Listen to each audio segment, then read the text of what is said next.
Good morning and welcome to Light Reflections from First Friends. We are glad you have chosen to join us for this virtual worship service and hope you find it beneficial to your spiritual journey. We consider this an abbreviated version of our in-person meeting for worship for those wishing to join us from a distance. If this is your first time joining us, First Friends is a thriving, progressive Quaker meeting in the city of Indianapolis, Indiana. We consider ourselves a loving, inclusive, joyous gathering of people seeking to know truth under the leadership of God's Spirit. All are welcome, no matter race, age, cultural background, sexual orientation and identity, marital status, physical and mental ability, family structure, or economic circumstance. Our hope is that through this worship experience, you will discover our faith community is unlike any other, where silent meditation is as important as the spoken word, where we emphasize the importance of one's personal encounter with the divine, and where we seek to support one another as we discover truth together. Now we invite you to center down and enter this virtual worship space with us.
Good morning, friends, and welcome to Light Reflections. Today at the Meeting House, we're celebrating World Quaker Day.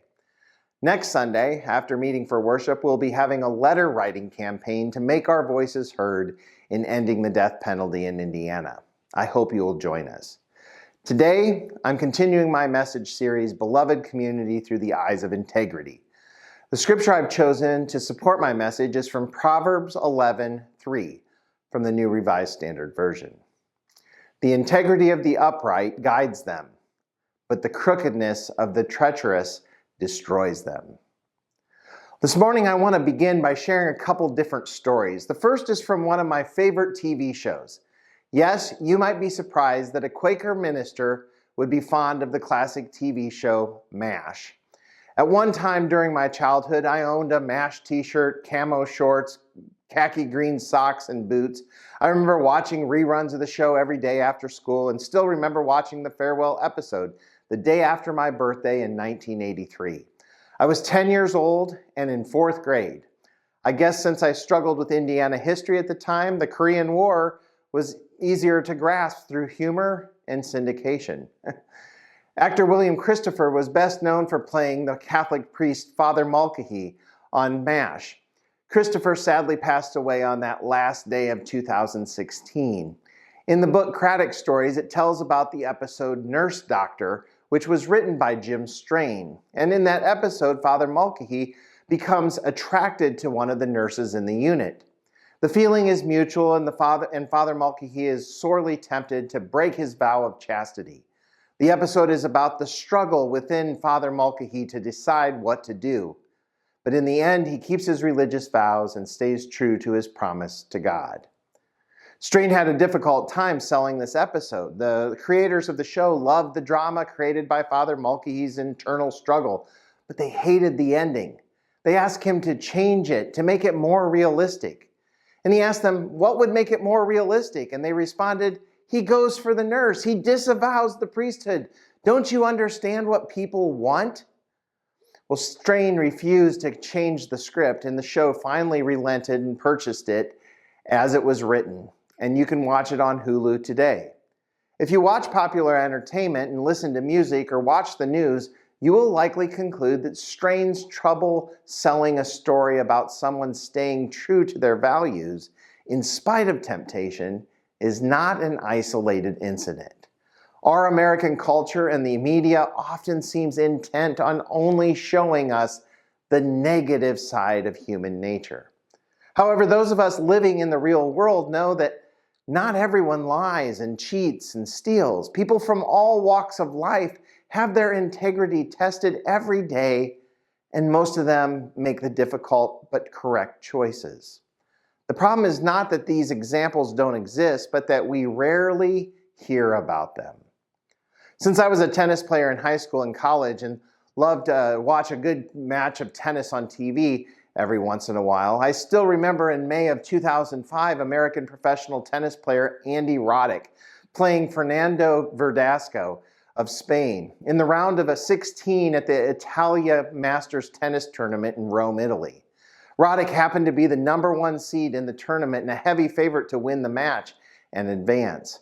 Roddick, one of the top players in the world, was at the top of his game. Indeed, just 1 month later, he would make it to the finals of Wimbledon before losing to Roger Federer. Roddick dominated as expected and had triple match point when something extremely unusual happened. Roddick couldn't return Verdasco's hard second serve, but the linesman called the serve out and awarded Roddick the point and the match. With the crowd cheering, Verdasco ran to the net to shake Roddick's hand and congratulate him on his victory. However, Roddick knew something that the linesman, the umpire, the cheering crowd, and Verdasco himself didn't know. The serve had not been out, but had hit on the line, making it in. Roddick could have kept this information to himself and accepted the victory. Indeed, honor calls are not expected in tennis. Instead, he informed the umpire that the ball had been in and offered to show him the mark on the clay where the ball had hit to prove his point. The umpire reversed the call and awarded the point to Verdasco. Having been given a second chance, Verdasco made the most of it. He came back to win the game, the set, and the match, giving him a highly improbable victory, especially considering not long before he had been standing at the net ready to concede. Sports writer Frank DeFord estimates Roddick's honesty cost him at least tens of thousands of dollars, perhaps much more if he had gone on to win the tournament.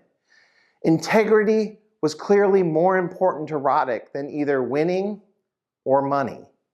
Andy Roddick lost a tennis match that day, but won something much more important, and in the process set a great example of sportsmanship for competitors everywhere. I picked these two examples both because they were rare examples of integrity in our world today and because they were about subjects that I enjoyed in my own life. Many of us may have a hard time doing what Jim Strain or Andy Roddick did because too often we struggle with integrity in a variety of ways. You may feel pressured by others at work or in relationships or in social situations to act against your values. For example, a supervisor may ask you to overlook an unethical practice, or a friend may encourage you to mislead someone. We had been taught this pressure or temptation from a young age. Remember cartoons with the angel on one shoulder and the devil on the other? That was almost always about the character, Tom and Jerry, Bugs Bunny, Elmer Fudd, Huckleberry Hound, Rocky and Bullwinkle, having a crisis of integrity. See, integrity is a struggle when you experience inner divisions between what you know is right and what you want to do. This pull of temptation can cause you to act out of self-interest, even if it contradicts your values. As well, some of us are conflict avoiders or people who simply want to keep the peace. Now, please note, this is a different kind of peace than we talked about last week. This can lead us to be dishonest or withhold the truth. Choosing safety over integrity in a tough conversation can cause internal distress. We might even initially recognize a misstep we made or said, but then hide or deny it to keep it from others. This disintegration of our thoughts, feelings, and actions creates a lack of wholeness in us. Some people struggle when they mistakenly believe that having integrity means being perfect and never making a mistake. However, integrity is a process that involves owning and learning from missteps, not hiding them. Let me take a moment to remind us of the attributes of integrity that are key for us as Quakers.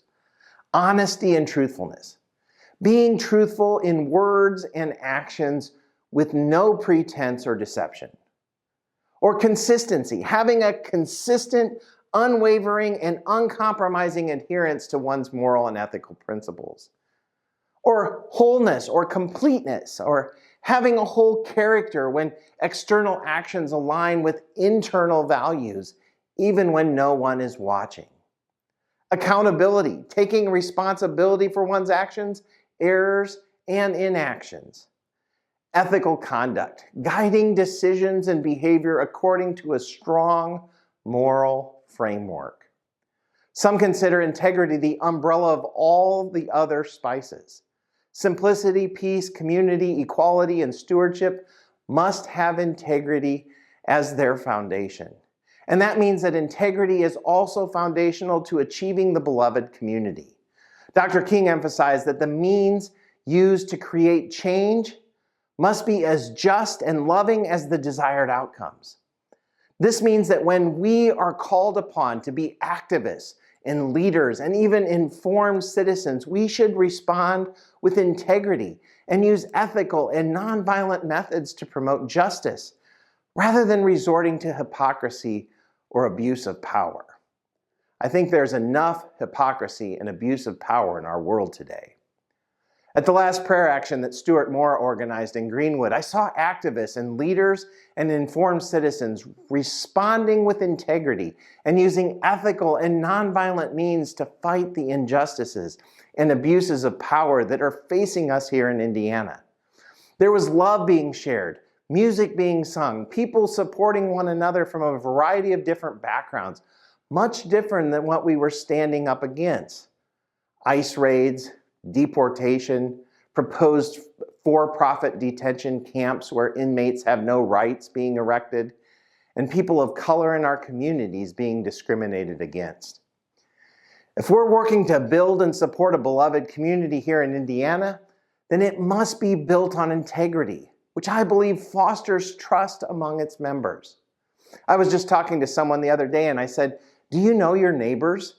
And they said, "I don't trust my neighbors." If we cannot get to know and trust our neighbors, or we are unwilling to try, we cannot build the beloved community. Too often we spend time judging our neighbors from the comfort of our own homes, but not really knowing what they actually think or believe. Someone else recently told me that they don't trust their neighbors because of how they voted. Are there no commonalities that we have with our neighbors when they voted different than us? Are we simply willing to isolate ourselves from others to hold our opinions? I rarely talk about politics with my neighbors, but what I do is listen to them. I'm there for them when struggling, and I'm willing to help them out when they need it. It sometimes confuses them when they find out the things I believe and why. And yes, I'm willing to tell them if they ask, just as I would with any of you. Folks, it's easier to resolve conflicts peacefully, affirm differences, and work collaboratively on different issues when we trust, are honest, and accountable to each other. Here's where it gets a bit more complicated. I believe accountability also must be for past and present injustices. This is necessary for healing and reconciliation and building a more just future. We cannot simply wipe away the history of what we did to the First Nations people or the African people or the Asian people, those with AIDS, the elderly, the LGBTQIA, and the list could go on. We must at the least acknowledge what has happened and that it was just as much a part of our history even if we were not alive. How many people know Quaker friend Lucy Duncan? Lucy is the co-founder of Reparation Works, a great organization. Duncan often speaks on integrity in the context of racial justice. And for Duncan, integrity involves confronting difficult histories and metabolizing the pain of reckoning with past wrongs to find a path toward healing and reparation. As Lucy emphasizes, we may need to build completely new systems that are just and equitable, rather than simply patching up old broken ones. The attribute of integrity guides this process, ensuring that new policies and practices are built on a solid foundation of moral principles and ethical decisions, not hypocrisy and abusive power. Now, more than ever, we are being called to live our values in this nation. As Quakers, we are being called to live from our spices or our testimonies. These are our values that I believe both strengthen our communities while also helping instill a foundation of moral character that is so lacking in our culture and world today. So what are some challenges in applying integrity in the journey toward beloved community? I've already talked about navigating conflicting values, resisting pressures to compromise, and confronting systemic injustices. I also believe the effort to build a just and equitable society is going to require courage, consistency, and a willingness to confront hypocrisy, both in institutions and within oneself. And that also means right here at First Friends. Folks, we live in a world today where speaking out against injustice or unethical behavior often carries risks, including career damage, social exclusion, or even personal danger. The same can be true amidst a religious community. Yet the journey toward the beloved community requires courage to challenge the status quo, even when facing significant consequences. Our Quaker ancestors have a lot to say about this. Actually, our history is one story after another of friends working hard to build the beloved community for their time and for our future. And their work is a call to us to continue what they started. Just go read the stories of friends John Woolman, who refused to use products made by enslaved people and become a vital voice that carried Quaker sentiment toward abolition. Or Anthony Benezet, a Quaker school teacher who wrote pamphlets and argued for the innate equality of all people and a nonviolent end to slavery. Or Margaret Fell, who was a powerful advocate for women's roles in spiritual leadership. Or Gordon Hirabayashi, who defied the military curfew and exclusion orders that led to the internment of Japanese Americans during World War II. Or Mary and John Tinker, who challenged their school in 1965 by wearing black armbands to protest the Vietnam War. And the resulting Supreme Court case, Tinker versus Des Moines, became a landmark decision protecting student speech rights. Or how about William Tuke, who founded the York Retreat Asylum, which pioneered humane methods of treatment for the mentally ill and became a model for psychological care. Oh, and maybe someday our children and grandchildren will read of Carol Donahue and Brad Jackson, whose work with Changing Footprints not only put shoes on people's feet, but gave them confidence to succeed in life. Or Nancy Scott, whose work with refugee families in Indianapolis saved both lives and families from their war-torn past. Or Corinne and Bowden, who brought awareness to food insecurities in Indiana through Bread for the World, helping change legislation and getting food on the tables of those most in need. Or Jeff Goins and Jody English, who would not back down until the governor of Indiana heard the demands of Quakers to finally end the death penalty in Indiana. Or Stuart Mora, who organized truth-filled prayer actions that stopped the creation of detainee camps, which lacked rights of the people being held, helped refocus efforts on building affordable housing and save people from being wrongly deported from the United States. Folks, I believe we will leave those legacies of helping build the beloved community and so much more right here in Indianapolis and through our beloved community here at First Friends. One of the things I noticed with all these people, past and present, is that they did not and are not allowing hypocrisy or power to go to their heads. And instead, they found ways or are finding ways to inspire their communities and towns and even world to come together for the benefit of all. So how can you and I live our daily lives in a way that is building the beloved community through the eyes of integrity? The 350-year-old Amesbury Quaker meeting in Massachusetts has had a long time to think about this.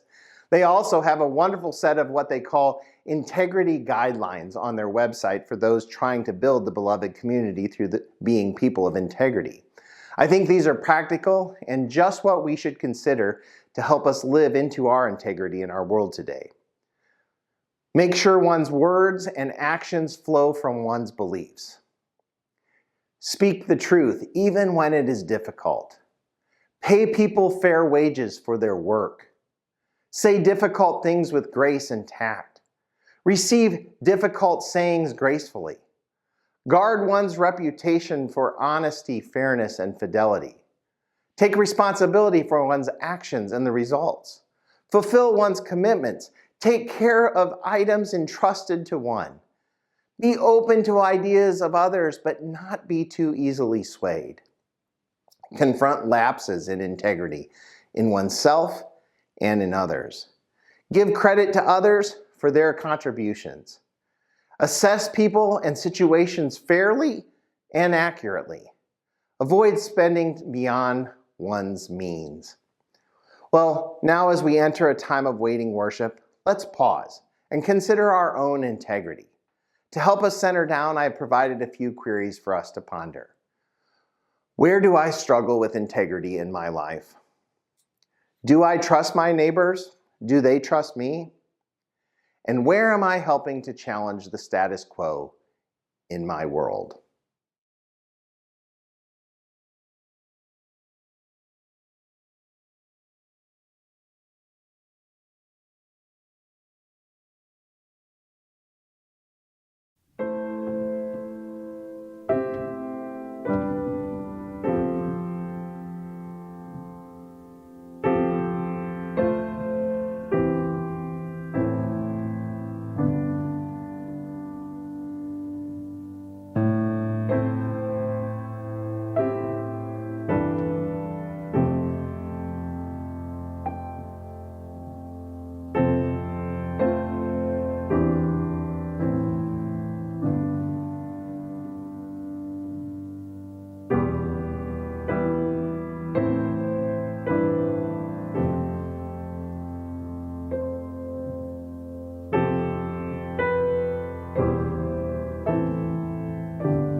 Move the faithful spirits at the call divine.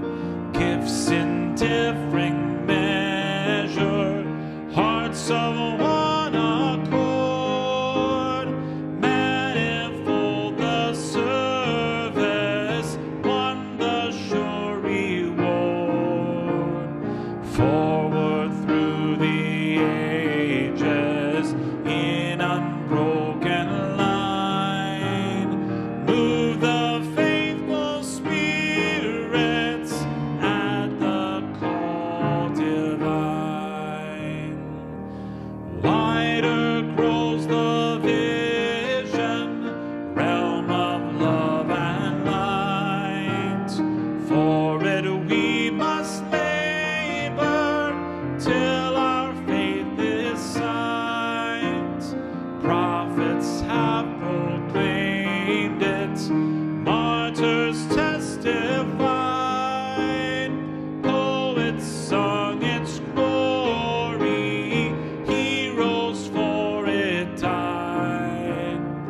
Forward through the ages in unbroken line. Move the faithful spirits at the call divine. Not alone we conquer, not alone we fall. In each loss or triumph, lose or triumph all. Bound by God's far purpose, in one living whole. Move we on together to the shining goal. Forward through the ages in unbroken line. Move the faithful spirits at the call divine.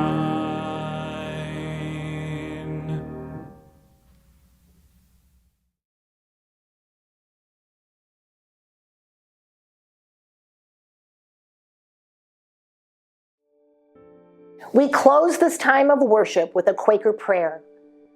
God, open our eyes and unstop our ears, that we may see your light and may hear your heartbeat, reflecting and resounding within our chests, in those of all our neighbors, near and far, in all creatures and plants, and in the ground we walk upon.